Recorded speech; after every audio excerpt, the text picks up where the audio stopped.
Assalamualaikum warahmatullahi wabarakatuh. Sahabat, jumpa lagi bersama saya Kang Mas Budi. Yang biasanya saya mengupload atau meng-share video tentang kajian ilmu, dan saat ini saya akan berbagi tentang keilmuan persendian atau terapi di sini. Jadi di sini ada pasien saya, ada klien saya. Jadi saya nanti akan menunjukkan segi terapi saya, terus apa penyebabnya dan bagaimana cara penanganan dalam permasalahan yang dialami pasien saya ini. Jadi oke. Dengan Bapak siapa? Bapak Narwan. Pak Narwan. Jadi Pak Narwan ini yang dikeluhkan sakitnya di mana, Pak? Di bahu. Iya. Nah, di bahu. Jadi coba posisi ke sini. belakang. Oh begini, kan di sini sakit. Sakit. Nah. Ya sakit. Nah. Ya, terus yang di bahu sini sakit ya? Nah, di bawah ini sakit dan di sini sakit. Oke. Jadi di sini masalah persendian yang dialami Pak Narwan ini berada posisi di bagian bahunya atau di bagian belikat dan punggungnya. Bahu dan belikat. Nah, sebenarnya di sini penyebab dari sakit yang ada di bahu atau di belikat itu sebenarnya banyak, tapi bisa digarisbawahi ada 2 titik atau 2 penyebab yang bisa dikatakan di sini adalah yang dinamakan dislokasi. Kalau dislokasi itu biasanya pergeseran persendian. Itu biasanya terjadi karena pernah jatuh atau pernah tertimpa atau pernah dengan benturan yang keras. Itu biasanya ada pergeseran atau itu yang namanya dislokasi. Nah, kalau seperti ini kemungkinan ini adalah aus atau disebut overuse. Jadi overuse itu terlalu banyaknya aktivitas, ataupun sebaliknya sendi itu jarang digerakkan, entah itu karena posisi tidurnya atau yang lain. Jadi ketika tangan ini katakanlah biasanya, jadi kalau ditekuk ini sakit. Iya, sakit. Di sini sakit. Iya. Di sini sakit. Kalau ditarik ke atas lagi di sini sakit, atau di belikatnya sakit. Jadi ini selain itu sebenarnya masih ada penyebab yang menyebabkan belikat itu sakit. Entah itu karena ada sakit di liver atau di tukak lambung. Ada permasalahan di lambung nggak? Iya, ada ya. Nah, itu permasalahan di lambung itu juga berpengaruh dengan adanya rasa nyeri atau sakit di belikat. Nah, jadi kalau permasalahannya dari perut ataupun liver ataupun ada kerusakan hati, itu berarti harus selain menangani yang bagian sini juga harus menangani sakitnya yang penyakit itu harus disembuhkan dulu. Tapi kalau seperti ini misalnya dengan pemijitan atau dengan pressing, dengan penekanan seperti ini, biasanya kalau sakit di sini. Ya. Oh iya, sakit. Ini sakit. Kalau biasanya kalau sudah parah dipegang ini sudah sakit, sangat sakit. Ini masih sakit. Ini kan. Jadi sebenarnya cukup mudah juga kalau kita tahu tekniknya. Cukup kita gerakkan di sini. Kita adakan peregangan di setiap sendinya, karena di sini ada aus, atau mungkin karena ada bantalan sendinya ini yang meleset atau kurang berfungsi, dan ini harus ditata kembali.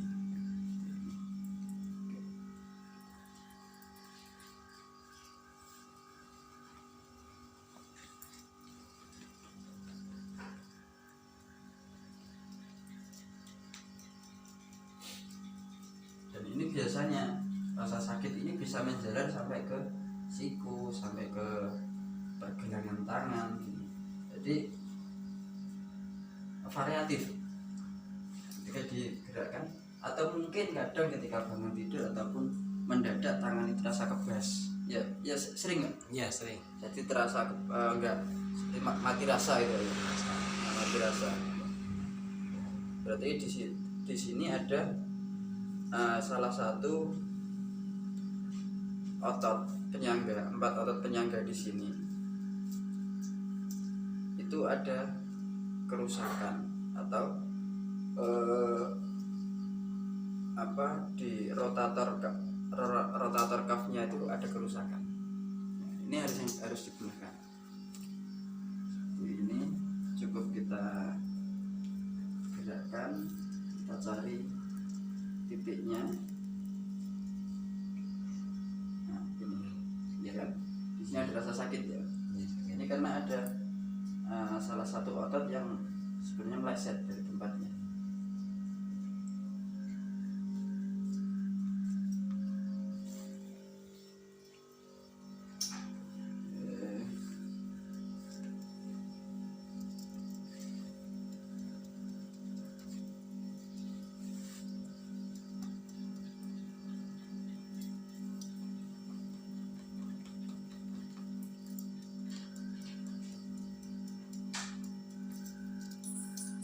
Dengan kita menggerakkan seperti ini, kita goyang-goyang seperti ini, secara sendirinya sendi itu bisa menata dengan sendirinya. Makanya olahraga itu perlu, Pak. Pelemasan, pelenturan itu perlu. Jadi untuk sendi ini tidak tegang. Nggak pernah olahraga, Pak ya? Nggak pernah. Nggak pernah. Sakit.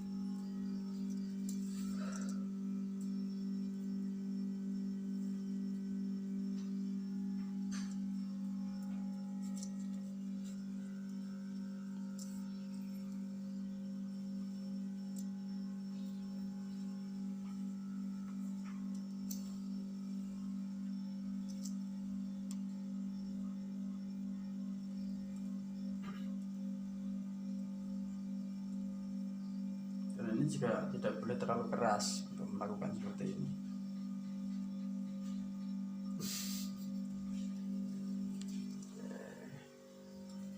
Merusak suasana.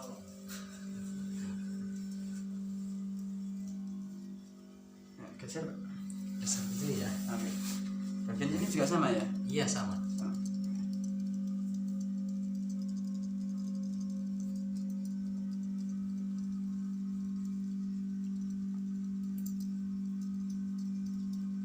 Posisi tidur itu juga kadang mengganggu persendian.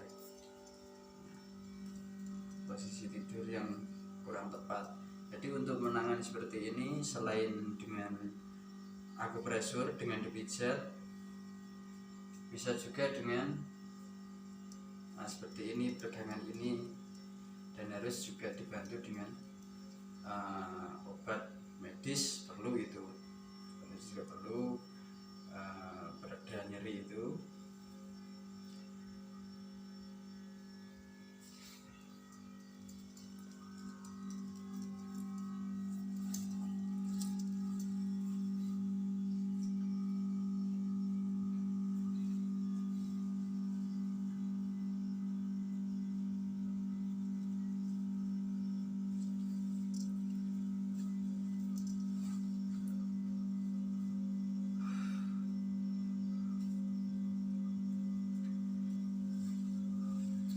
Lagi bisa juga dengan dikompres ya, dikompres dengan es ataupun air panas, air hangat.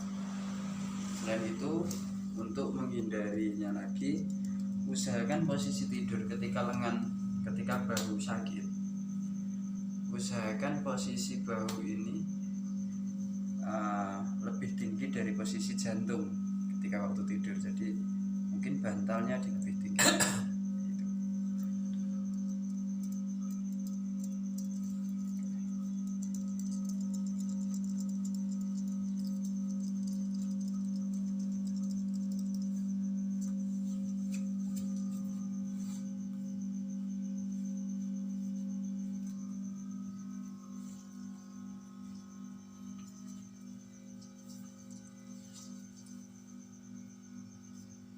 Oh itu ya sakit itu kan. Iya. Ya, berarti di sini yang benar. Iya. Kebanyakan di posisi tidurnya yang kurang tepat. Entah itu mungkin tidur dengan bantal terlalu tinggi, bantal yang keras mungkin ya, juga pengaruh.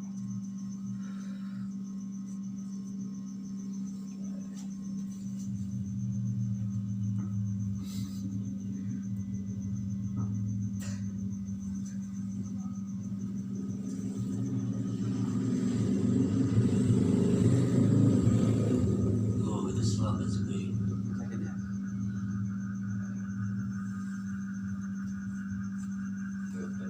Terus terusan.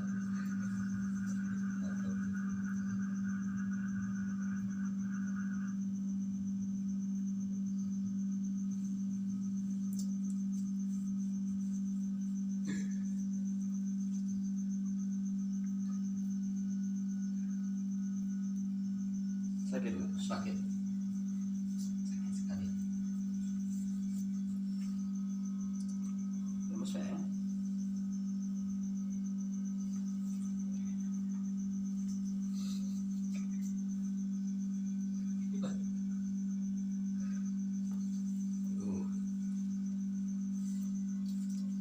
Masih sakit? Masih sakit? Oh masih sakit. Iya. Ya itu sakit. Oh itu. Itu.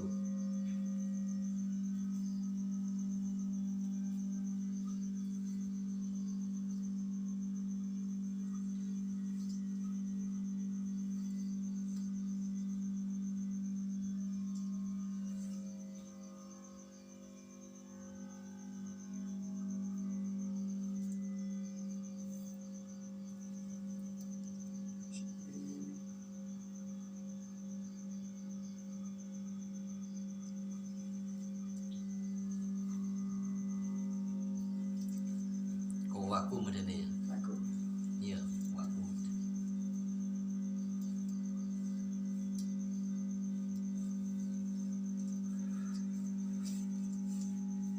Gimana? Oh itu waku. Udah. Baik kan? Oh. Agak reda. Udah ya? Agak reda. Tangannya coba ke belakang, tarik ke belakang, tarik ke atas. Nah, enggak, sebenarnya tarik ke atas. Tarik ke Oh atas. di sini. Nah, gimana? Oh agak reda. Udah bisa ya, bisa ditarik. Yang satunya. Satunya. Nah, Oh ini masih Ini belum. sedikit. Nah, belum masih sedikit. nah.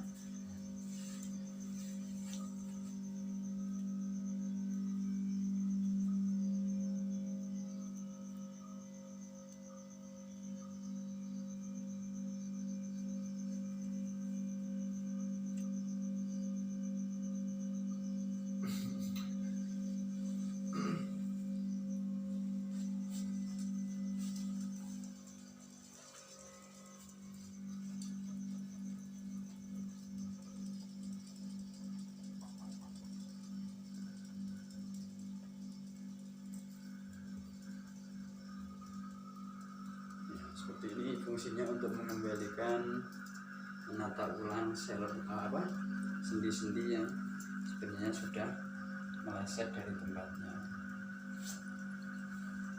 Iya.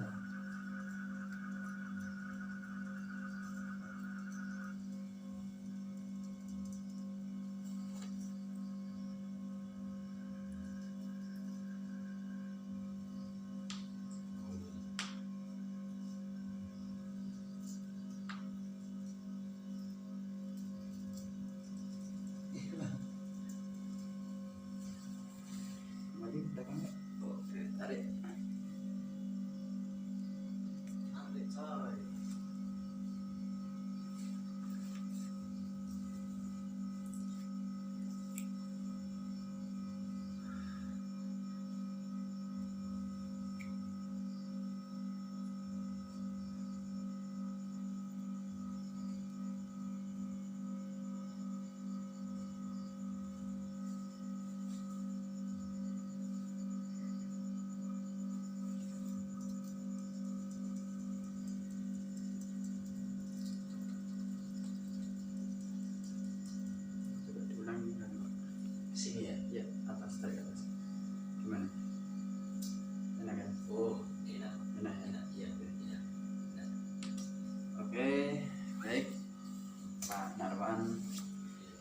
dijaga, banyak minum air putih, posisi tidurnya yang bagus, Ya.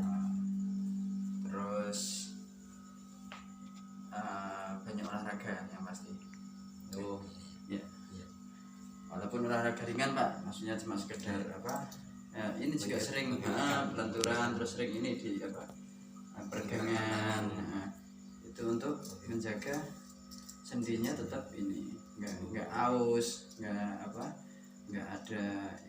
Kadang sendi itu ketika jarang digerakkan dia juga ini kurang nyaman betul. Kurang nyaman. Seperti engsel gitu ketika jarang dibuka pasti ini kan nggak bisa lanjut. Iya. Ya, demikian, terima kasih telah menonton tutorial kami. Jadi mungkin Anda yang di rumah mengalami hal yang sama seperti Pak Narwan, ada sakit yang di bahu atau di belikat, jadi bisa dengan sendirinya dipraktekkan, tapi dengan secara hati-hati gitu. Kalau perlu juga ikutilah pelatihan-pelatihan untuk terapi itu, nanti jenengan semua bisa mengatasi keluhan yang ada di keluarga Anda. Oke, terima kasih, semoga bermanfaat, dan saya akhiri. Assalamualaikum warahmatullahi wabarakatuh.